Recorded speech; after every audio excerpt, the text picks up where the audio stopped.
Okay, now we are going to see about the proteins based on their structure.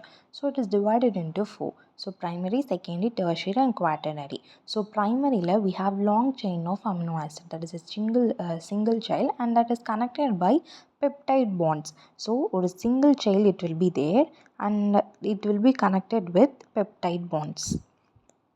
So that is primary, and the important thing to note in the primary protein is that insulin வந்துட்டு அதில் 51 amino acids இருக்கனால அது வந்து specifically வந்துட்டு functional அப்படின்னு they will say. So that is an important thing.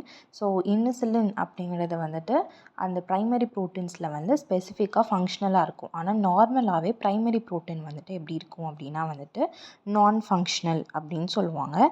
But accept insulin. So primary protein is non-functional except insulin, and the second one is secondary protein. Secondary protein is divided into two, alpha helix and beta plated. So in alpha helix the example is keratin, and beta plated is silk fiber. The example is silk fiber. So for that the alpha helix will be in single chain. So hydrogen bond வந்துட்டு எப்படி இருக்கும் அப்படின்னா வந்துட்டு ஒரே செயினில் வந்துட்டு hydrogen bond வந்துட்டு ஒரே செயினில் வந்து கனெக்ட் ஆகிருக்கும். இதுவே பீட்டா பிளேட்டடில் வந்துட்டு ஹைட்ரஜன் பாண்ட் வந்துட்டு டிஃப்ரெண்ட் செயினில் வந்துட்டு கனெக்ட் ஆகிருக்கும். இப்போ எப்படின்னா இப்போ ஆல்ஃபா ஹெலிக்ஸ் பார்த்தோன்னா இப்போ ஒரே செயினாக இருக்கும். ஸோ இதில் வந்துட்டு இந்த ஹைட்ரஜன் பாண்ட் கனெக்ட் ஆகிருக்கு.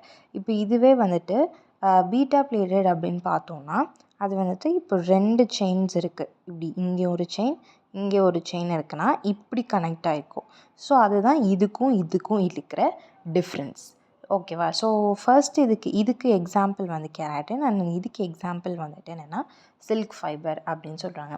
நெக்ஸ்ட்டு டெர்ஷரியில் பார்த்தோம் அப்படின்னா அதில் 3 ஆக்டிவ் சைட்ஸ் வந்துட்டு இருக்கும் அப்படின்னு சொல்கிறாங்க. என்னென்ன குரூப் பார்த்தோன்னா டெர்ஷரியில் வந்து என்னென்ன குரூப் வந்து ஆக்டிவ் சைட்டாக இருக்கும் அப்படின்னா ஒன்று வந்து COOH,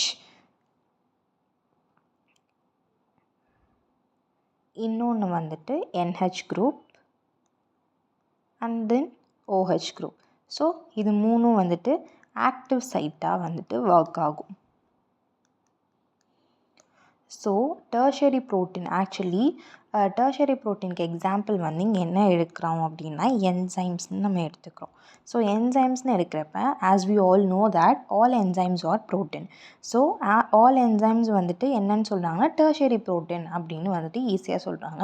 அதே மாதிரி இது எல்லாமே இந்த டெர்ஷரி ப்ரோட்டீனில் இருக்கிற எல்லாமே வந்துட்டு என்னதுன்னா ஃபங்க்ஷனலாக தான் இருக்கும். ஓகே. ஸோ நெக்ஸ்ட்டு வந்துட்டு என்னென்னா நெக்ஸ்ட்டு போகிறது வந்து நம்ம வந்து என்ன பண்ணணும் குவாட்டர்னரி. ஸோ குவாட்டர்னரியில் வந்துட்டு குவாட்டர்னரி அப்படின்னாலே அது 4.